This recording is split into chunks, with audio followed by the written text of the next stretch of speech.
Yes Reddy महोदय, देश में जो उद्योग धंधा चल रहा है या देश की उन्नति करने का, देश में समृद्धि लाने का जो वैज्ञानिक या प्रौद्योगिकी आविष्कार हो रहा है, उसमें भी उसका उपयोग पूरा हो।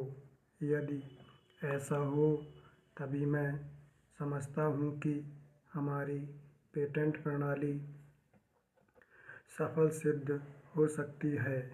यह प्रश्न उठ सकता है कि किस सीमा तक व्यक्ति के अधिकार की रक्षा की जाए और किस सीमा तक उसके अधिकार का हनन किया जाए ताकि समाज का अधिक से अधिक लाभ हो, समाज उसका अधिक से अधिक उपयोग कर सके।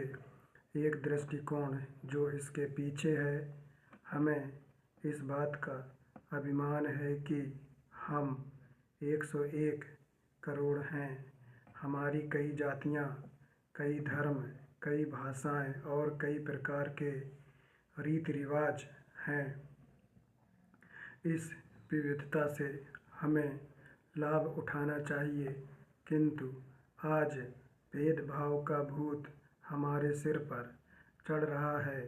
भारत को स्वतंत्रता मिली है, इसका अर्थ यह होना चाहिए कि गरीबों की सेवा के लिए आज तक हमें जो सुविधाएं उपलब्ध नहीं थीं, वे मिली हैं। जिस प्रकार भरत ने अयोध्या के राज्य को राम का समझकर सेवक वृत्ति से राज्य का काम संभाला था, उसी प्रकार हमें समझना चाहिए कि राज्य गरीब जनता का है और उसके नाम पर उसके संरक्षक बनकर हमें उसको चलाना है। अब गरीब को ऐसा अनुभव होना चाहिए कि हर एक उसकी सेवा में लग रहा है।